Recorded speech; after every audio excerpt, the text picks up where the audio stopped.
ஸ்ரீசக்கர வரதாச்சாரியம் சுத்தசத்வ குருத்தமம் ஸ்ரீநிதிம் ராகவம் வந்தே அபார கருணாகரம்.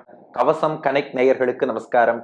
பெரியாழ்வார் திருமொழி 3ஆம் பத்து முதல் திருமொழியின் 6வது பாசுரத்தை அனுபவிக்க நாம் மானசிகமாக ஆயர்பாடியை சென்று அடைகிறோம்.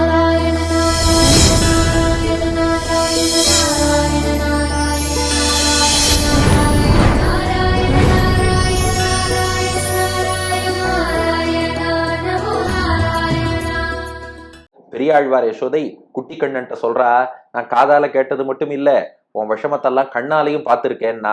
கண்ணன் சொன்னா, கண்ணால் பார்ப்பதும் பொய், காதால் கேட்பதும் பொய், தீர விசாரிப்பதே மெய். நீ பாட்டுக்கு ஏதாவது தப்பா பார்த்திருப்ப, வேற பையன் விஷமம் பண்ணதை கூட பார்த்திருக்கலாம்.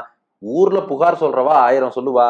இதெல்லாம் வச்சு என்னமோ பகவான் பரம்பொருள் சர்வேஸ்வரன்னு மேல தூக்கி வைக்கலாமா? அப்படி எல்லாம் பண்ணாத, நான் உன் பிள்ளைதான், எனக்கு பால் ஊட்டுன்னா. பெரியாழ்வார் யசோதை சொன்னா, நீ சொன்ன அந்த பழமொழிக்கே வருவோம். கண்ணால் பார்ப்பதும் பொய், காதால் கேட்பதும் பொய், தீர விசாரிப்பது மெய்தானே. அதனால என்ன பண்ணேன்னா, ஊரெங்கும் போய் கண்ணன் என்னென்னலாம் பண்றான்னு உன் நண்பர்கள், புதுமக்கள், அக்கம் பக்கத்துல உள்ளவா எல்லா இடத்துலயும் விசாரிச்சு பார்த்தேன்டா. அப்பதான் உன்னை பத்தி ஒரு ரிப்போர்ட், ஒரு புகார் வந்தது, நீ என்னென்னலாம் பண்றேன்னு. அதை வாசிக்கட்டுமா? அதுதான் 6வது பாசுரம். கரும்பார் நீள்வயல் காய் கதிர் சென்னலை கற்று ஆனிரை மண்டி தின்ன விரும்பாக்கன்று ஒன்று கொண்டு விளங்கனி வீழ எரிந்த பிரானே.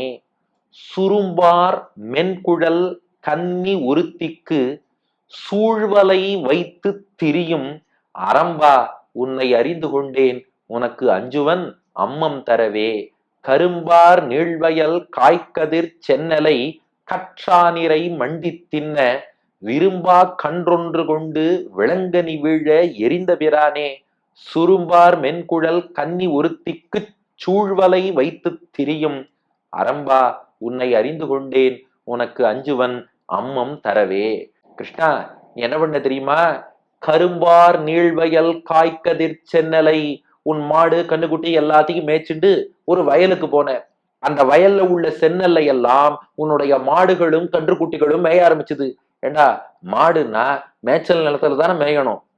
யாராவது பயிர் நல்ல நெல் விளையக்கூடிய வயல்ல மாடு கண்ணுக்குட்டி எல்லாத்தையும் கொண்டு வந்து அனுப்பி அந்த நெல்லை மேய்ன்னு சொல்லுவாளா? நீ பண்ணுவடா.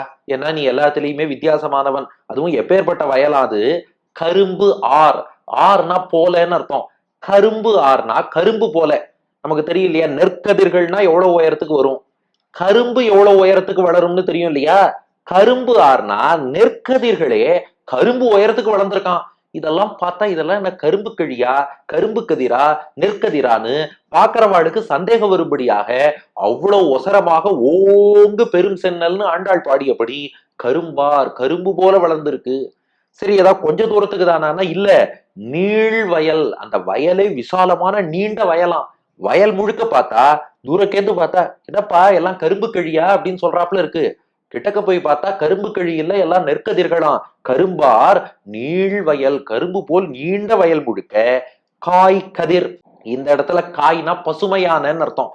காய் கதிர்னா பசுமையான கதிர்கள். அந்த நெல்லெல்லாம் முளைச்சுட்டு இல்லப்பா எல்லாம் அப்படியே வாடி போச்சு அவ்வளவுதான், அப்படியெல்லாம் இல்லையா. இப்போதுதான் பசுமையாக நன்றாக அந்த நெற்கதிர்கள்லாம் ஒளி வீசி கொண்டு விளங்குகின்றன.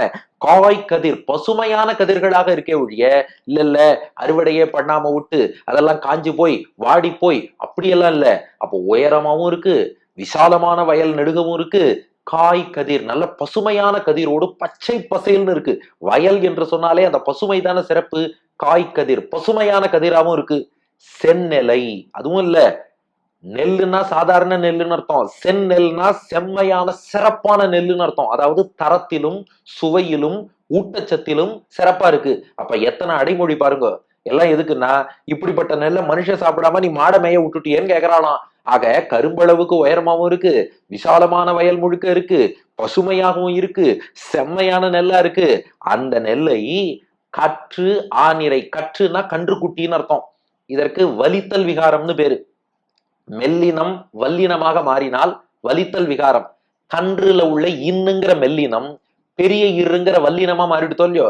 கற்று இது ஒரு கவிக்காக ஏற்படக்கூடிய விகாரம், மாறுதல். கற்று கன்றுக்குட்டியோடு கூடிய ஆனிரை, ஆனா பசு, நிறைனா பசு கூட்டம், ஒரு கூட்டமா பசு கூட்டங்கள் கண்ணுக்குட்டி எல்லாத்தையும் மொத்தமா உள்ள விட்ட மண்டி தின்ன. அது போய் எப்படி சாப்பிட்டுதான்? தின்றதுன்னா சாப்பிடுறதுன்னு அர்த்தம். மண்டினா மேல விழுந்து அந்த பசுக்கள் பார்த்துதான், எப்படிப்பட்ட நெல்லெல்லாம் நாங்க பார்த்ததே இல்ல, இன்னைக்கு எங்களுக்கு விருந்துதான், விருந்தோ நல்ல விருந்துன்னு அத்தனை பசுக்களும் கண்ணுக்குட்டிகளும் போய் அந்த மேய்ச்சல் நிலம் முழுக்க, அந்த வயல்வெளியே மேய்ச்சல் நிலமாக்கி முழுக்க போய் மேய்ஞ்சுது. மண்டி தின்ன, எல்லாம் மண்டி மேல் விழுந்து ஈடுபட்டு சாப்பிட்டு இருக்க ஒரே ஒரு கண்ணுக்குட்டி விரும்பா கன்று ஒன்று. விரும்பான்னா விருப்பம் இல்லாத, எதுல? அதை மேய்கிறதுல விருப்பம் இல்லாம ஒரு கண்ணுக்குட்டி நின்னுடுறதுதான். பாருங்க, கண்ணன் என்ன பண்ணாலும் காரணத்தோடு தான் பண்ணுவான். அதாவது கம்சன் என்ன பண்ணிருக்கான், ஒரு கன்றுக்குட்டி வடிவத்துல ஒரு அசுரனை அனுப்பினானோ கண்ணனை அழிக்க வேண்டும்ங்கிறதுக்காக. அந்த கண்ணுக்குட்டி அசுரன் என்ன பண்ணிட்டான், கிருஷ்ணன் மேய்க்கக்கூடிய கண்ணுக்குட்டிகளுக்கு மத்தியிலேயே வந்து நின்னுட்டான். கண்ணன் பார்த்தான், ஓஹோ, என் கண்ணுக்குட்டிகளுக்கு நடுவுல வந்தா உன்னை எனக்கு கண்டுபிடிக்க தெரியாதுன்னு நினைச்சியா, எப்படி கண்டுபிடிக்கிறேன் பாருன்னு பகவான் நினைச்சா தன் ஞானத்தால கண்டுபிடிச்சிருவான்னு வச்சுக்கோங்க. இருந்தாலும் ஒரு திரைப்படத்துல காட்டுறா பாருங்க, ரோபோக்கு மத்தியில ஒரு ஹியூமன் பீயிங் வந்து நின்னுடுறார். அவர் உடனே எல்லா ரோபோவையும் எல்லா தலையை சுத்திட்டே இருக்கும் பார், எல்லா ரோபோவும் தலையை சுத்தும், ஒருத்தர் மட்டும் தலையை சுத்தாம நிப்பார். நீதான் ரோபோ இல்ல ஹியூமன் பீயிங்னு சொல்றாரு இல்லையா, இவன் எதுக்கடா திரைப்படத்தை சொல்றான்னு நீங்க யோசிப்பேள். அது போல கிருஷ்ணன் ஒரு வேலை பண்ணா, இதை ஞாபகம் வச்சுக்கிறதுக்காக சொல்றேன். பொதுவா மாடுகளை எல்லாம் மேய்ச்சல் நிலத்துலதான் மேய விடுவா. திடீர்னு வயல்ல கொண்டு வந்து மேய விட்டானா. வயலை பார்த்ததும் மாட்டின் இயல்பு என்னன்னா, ஆகா நமக்கு கிடைக்காத ஒரு விஷயம் கிடைச்சிருக்கேன்னு மேல் விழுந்து சாப்பிடணும் இல்லையா. ஆனா இந்த அசுரன் இருக்கானே, புலி பசிச்சாலும் புல்ல தின்னுமான்னு ஒரு பழமொழி சொல்றா பாருங்க, அது ரைட்டா தப்பா அதை பத்தி எல்லாம் சில பேர் கமெண்ட்ல பேசுவோம், அவளை விட்டுடுவோம், விஷயத்துக்கு வருவோம். அசுரன் போய் இது போல வயல்ல உள்ள நெற்கதிரை சாப்பிட மாட்டான். அதனால கண்ணுக்குட்டி அசுரன் மட்டும் என்ன பண்ணானா, இதை சாப்பிட்டு நான் என்ன பண்ண போறேன், நெல்லு சோறு ஏதாவது வந்தா சாப்பிடலாம், அதை விட அவனுக்கு மனிதர்களை சாப்பிடுவதுதான் பிடிக்கும், மிருகங்களையே சாப்பிடுவான், இந்த நெல்லை சாப்பிட்டு என்ன பண்ண போறேன், விரும்பா கன்று ஒன்று, ஒரே ஒரு கண்ணுக்குட்டி மட்டும் விரும்பாம இருந்தது. கிருஷ்ணன் பார்த்தான், பிளாக் ஷீப், நீ தான்டா அந்த பிளாக் காஃப், நீ தான் வந்துட்டியா மாட்டின்ட்டியா, நீ தான் அசுரன் மாறு வேஷத்துல வந்திருக்க. என்ன பண்ணானா, விரும்பா கன்று ஒன்று கொண்டு, கொண்டுனா எடுத்துக்கொண்டுன்னு அர்த்தம். அந்த கண்ணுக்குட்டியோட 4 காலையும் அப்படியே பிடிச்சானா, கொண்டு எடுத்தானா. எடுத்துட்டு என்ன பண்ணா, பக்கத்துல ஒரு விளாம்பழ மரம், அந்த விளாம்பழ மரத்துல புதுசா ஒரு பெரிய விளாம்பழம் தொங்கின்னு இருக்கு. கண்ணன் பார்த்தான், இவனும் ஒரு அசுரன் தான். ஆமா, அவனுக்கு கபித்தாசுரன்னு பேரு, கண்ணுக்குட்டி அசுரனுக்கு வத்சாசுரன்னு பேரு, விளாம்பழ அசுரனுக்கு கபித்தாசுரன்னு பேரு. அவன் பிளான் பண்ணியிருக்கான் கிருஷ்ணன் தலையில விழுந்து அடிக்கணும்னு. கண்ணன் பார்த்தான், ஓஹோ 2 in 1 வந்திருக்கேடா, நானும் 2 in 1 முடிச்சுடுறேன்னு சொல்லி ஒரே கல்லுல 2 மாங்காகிற மாதிரி கொண்டு இந்த கண்ணுக்குட்டியை எடுத்துட்டு விலங்கணி வீழ எரிந்த பிரானே. விலங்கனினா விளாம்பழம், விலங்கனியான விளாம்பழம் வீழ, விழனா கீழே விழுதல்னு அர்த்தம், வீழ அப்படின்னா மாண்டு போதல்னு அர்த்தம். அது மொத்தமாக வீழும்படி மாண்டு போகும்படி எரிந்த பிரானே, இந்த கண்ணுக்குட்டியை தூக்கி வீசி அவனை வீழ்த்தி அழித்தொழித்தாயே. கண்ணுக்குட்டி அசுரனும் போனா, விளாம்பழ அசுரனும் போனா, எரிந்த பிரானே பேருதவி செய்தவன் என்ன. கண்ணன் கேட்டான், இதுல நான் உனக்கு என்ன உதவி செய்தேன்? பாட்டு அப்படியே மீண்டும் பாருங்க. கரும்பார் நீழ்வயல் காய்கதிர் சென்னலை, நல்ல நெற்பயிர்கள்லாம் வளர்ந்துருக்கு. கற்று ஆனிரை மண்டி தின்ன, பசுமாடு கண்ணுக்குட்டி கூட்டமா போய் மேய்ஞ்சுது. விரும்பா கன்றொன்று கொண்டு, ஒரு கண்ணுக்குட்டி மட்டும் சாப்பிடல, அதை எடுத்தான். விலங்கனி விழ எறிந்த பிரானே, விளாம்பழம் விழும்படி அடிச்சு நொறுக்கிட்டான், 2 பேரும் போயிட்டா. இப்ப இதுல எங்கேயாவது உதவி இருக்கா? கிருஷ்ணன் யாருக்கு உதவி பண்ணான்னா, பெரியாழ்வார் யசோதை சொல்றாளா, நீ எனக்கு தாண்டா பேருதவி செய்தாய். என்ன உதவினா, நீ பாட்டுக்கு கண்ணுக்குட்டியை தூக்கி விளாம்பழத்து மேல அடிச்சுட்ட, அதுல 2 பேரோ அல்லது யாராவது ஒருத்தரோ உன் தலையில விழுந்திருந்தா என்ன இருக்கும், அச்சோச்சோ நான் பதறி போயிருப்பேனே. நல்ல வேளை அவ உன் தலையில விழாம செதறி வேறு பக்கம் விழும்படி, வீழ எறிந்த பிரானே, அவ செதறி வேறு பக்கம் போகும்படி விழச் செய்து உன்னை நீயே காப்பாற்றி கொண்டாய் அல்லவா, உன் தலையை நீயே காப்பாற்றி கொண்டாய் அல்லவா, உன் தலையை காப்பாற்றியதன் மூலம் என் தலையை நீ காத்து கொடுத்தாய் பிரானே. அதான் பேருதவி செய்த உபகாரகனே பிரானே. இந்த காரியத்தை சாதாரண ஆயர் சிறுவன் பண்ணுவானாடா? உன்னை பத்தி ரிப்போர்ட்டே வச்சிருக்கேன், இதை பத்தி அத்தனை பசங்க சாட்சி வேடிக்கை பார்த்திருக்கா. கண்ணுக்குட்டி அசுரனால விளாம்பழ அசுரனை அடித்து 2 பேரையும் முடிச்சிருக்க. இது மட்டுமா, அப்பவும் உனக்கு இந்த லீலை சிருங்காரம் பண்ணலைன்னா பொழுது போகாது. அதனால அடிச்ச வேகத்துக்கு சுரும்பார் மென்குழல் கன்னி ஒருத்திக்கு, அந்த பக்கமாவும் ஒரு கன்னி பெண் வந்தா. அவ எப்படி இருந்தாலாம், தன்னுடைய கூந்தல்ல எப்போதும் வண்டுகள் மொய்க்கும்படியான நறுமணம் மிக்க கூந்தலோடு இருக்காளாம். பூ வச்சாதான் வண்டு மொய்க்கும்னு இல்ல, பூவே இல்லாட்டாலும் கூட அந்த குழலுக்கே ஒரு நறுமணமா. சுரும்பு, சுரும்புனா வண்டுன்னு அர்த்தம். ஆர் என்றால் பொருந்தி மொய்க்கக்கூடியன்னு அர்த்தம். சுரும்பு ஆர், வண்டு மொய்க்கக்கூடிய மென்குழல் மென்மையான கூந்தல் கொண்ட கன்னி ஒருத்திக்கு, அங்கே ஒரு கன்னி பெண் ஒருத்தி வர, அவளுக்கு சூழ்வலை வைத்து திரியும். சூழ் அப்படின்னா சூழ்ச்சின்னு அர்த்தம் இந்த இடத்துல.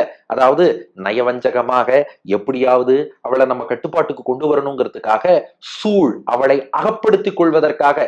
இந்த நதியில எல்லாம் சுழல்னு சொல்லுவா பாருங்க, அதுல போனா மாட்டின்றோம். அது போல சூழ், ஏதாவது ஒரு சூழ்ச்சி பண்ணி அவளை எப்படியாவது உன் வசப்படுத்தணும். அதுக்காக வலை வைத்து திரியும். வலை வைத்துனா வலை விரித்துன்னு அர்த்தம். இப்படி பெண்ணுக்காக வலை விரித்தாயே, அந்த கதை கூட எனக்கு தெரியும்டா. சுரும்பார் மென்குழல் கன்னி ஒருத்திக்கு, வண்டு மொய்க்கக்கூடிய மென்மையான கூந்தல் கொண்ட அந்த கன்னி இருக்காளே சூழ், அவளை எப்படியாவது வசப்படுத்தணும்னு வலை வைத்து திரியும். நீ வலை விரிச்சவன் தானே நீன்னா. கண்ணன் பார்த்தான், அது வேறு, நான் எங்க வலை விரிச்சேன், நீ சும்மா இதெல்லாம் பேசக்கூடாது, கண்ணு குட்டியால விளாம்பழத்தை அடிச்சதெல்லாம் சரி, வலை விரிச்சேங்கிறிய, எந்த வயல்ல, எந்த சாலையில, எந்த வீதியில, எங்க வலை விரிச்சேன்னா. பெரியாழ்வார் யசோதை சொல்றாளாம், நீ எதுக்கடா வெளியில வலை விரிக்கணும், வாசுதேவன் வலையுடே, நம்மாழ்வார் பாசுறோம். இவன் கண்கள் தான் வலையாம். கிருஷ்ணன் அப்படியே கண்ணால ஒரு பார்வை பார்த்தான்னா வலைக்குள்ள மீன் மாட்டிக்கிற மாதிரி, தூண்டில்ல மீன் மாட்டுற மாதிரி பெண்கள் எல்லாரும் மயங்கிடுவாளாம். உன் கண்ணால பார்த்து பார்வையே வலையா விரிச்சவன் தானே நீ. இப்படி திரியும், இப்படியே சுற்றி திரிந்து கொண்டிருக்கும் அரம்பா. அரம்பான்னா விஷமக்காரனேன்னு அர்த்தம். அரம்பன் அப்படின்னா விஷமக்காரன், அரம்பா அப்படின்னா ஏ விஷமக்காரா, உன்னை அறிந்து கொண்டேன் உனக்கு அஞ்சுவன் அம்மம் தரவே. நீ யாருன்னு நன்னா தெரிஞ்சுன்னுட்டேன். ஏன்னா கண்ணாலேயே வலை வீசி பிடிக்கிறேன்னா அப்படிப்பட்ட சௌந்தரியமும் லாவண்யமும் பேரழகும் கொண்ட பகவானை தவிர வேற யாராலட முடியும். அசுரனை கொண்டே அசுரனை அடிக்கிறேன்னா பகவானை தவிர யாராலட முடியும். உன்னை அறிந்து கொண்டேன் உனக்கு அஞ்சுவன் அம்மம் தரவே. அம்மம் கொடுக்கவே பயமா இருக்குங்கிறா. அதான் 6வது பாசுரம். கரும்பார் நீழ்வயல் காய் கதிர் சென்னலை கற்று ஆனிரை மண்டி தின்ன விரும்பாக்கன்று ஒன்று கொண்டு விளங்கனி வீழ எரிந்த பிரானே. சுரும்பார் மென்குழல் கன்னி ஒருத்திக்கு சூழ்வலை வைத்து திரியும் அரம்பா, உன்னை அறிந்து கொண்டேன் உனக்கு அஞ்சுவன் அம்மம் தரவே. கரும்பார் நீழ்வயல் காய்கதிர் சென்னலை கற்றானிரை மண்டி தின்ன விரும்பா கன்றொன்று கொண்டு விளங்கனி வீழ எரிந்த பிரானே. சுரும்பார் மென்குழல் கன்னி ஒருத்திக்கு சூழ்வலை வைத்து திரியும் அரம்பா, உன்னை அறிந்து கொண்டேன் உனக்கு அஞ்சுவன் அம்மம் தரவே. கரும்புகள் போல் உயர்ந்து வளர்ந்திருக்கக்கூடிய, நீண்ட வயல் முழுதும் நிறைந்திருக்கக்கூடிய பசும் கதிர்களை கொண்ட நல்ல சென்னல், அந்த நெல்லை எல்லாம் கன்றுக்குட்டியோடு கூடிய பசுக்கூட்டத்தை மேய விட்டுட்டு அவை மேல் விழுந்து சாப்பிடும்போது விரும்பாமல் நின்று கொண்டிருந்த ஒரு கண்ணுக்குட்டி அசுரன்னு கண்டுபிடிச்சு அதை தூக்கி விளாம்பழத்து மேல அறிஞ்சு 2 பேரையும் முடித்த பேருதவி செய்த பிரானே. வண்டுகள் மொய்க்கும் மென்மையான கூந்தல் கொண்ட ஒரு கன்னி பெண்ணை தனியா அழிச்சிட்டு போய் அவளுக்கு சூழ்ச்சி பண்ணி வசப்படுத்துவதற்காக கண்களையே வலையாக விரித்த ஏ விஷமக்காரனே அரம்பா, உன்னை தெரிஞ்சுனுட்டேன் உனக்கு அம்மம் கொடுக்க பயமா இருக்கு. இது பாட்டின் கருத்து. அடியேன் வழங்கும் ஆங்கில வடிவம். You led all your calves and cows to the field which was full of paddy crops which were as tall as sugarcane crops and had enriched the field with greenery. As they fed on those crops, the one calf which was a demon was not interested in consuming that paddy. You just picked up that calf and hit a tree, O the Lord, that led your calves and cows into the paddy field where paddy crops were grown as tall as sugarcane crops. As one calf was disinterested in eating those paddy crops, you just threw it on a wood apple fruit and destroyed both demons. O Krishna, that followed a woman whose hair was frequented by bees and trapped her in the nets called your eyes. O mischievous one, that I have understood you, I am afraid to feed you என்பது இதற்கான ஆங்கில வடிவம். கண்ணன் பார்த்தான், இதெல்லாம் என்னம்மா, வலைக்கு ஒருத்தர் மயங்குவதோ, ஒரு பழத்தை ஒரு கண்ணுக்குட்டியால் அடிப்பதோ, இதெல்லாம் பெரிய விஷயமாமா, இதை வச்செல்லாம் என்ன பரம்பொருள்னு சொல்லிடுவியாமா, அதுக்காக பால் கூட தரமாட்டேன்னு சொல்லுவியா அப்படின்னு மறுபடியும் கண்ணன் இழுத்தான். பெரியாழ்வார் யசோதை சொன்னா, அப்படியா, அப்படின்னா நான் இன்னொரு சான்று சொல்றேன். இதை மனிதனால் செய்ய முடியுமா? தெய்வத்தால் மட்டும்தான் செய்ய முடியும். மனிதனால் செய்ய முடியுமான்னு நீ சொல்றியான்னா என்ன? அடுத்த பாசுரத்தில் காண்போம். பெரியாழ்வார் திருவடிகளே சரணம்.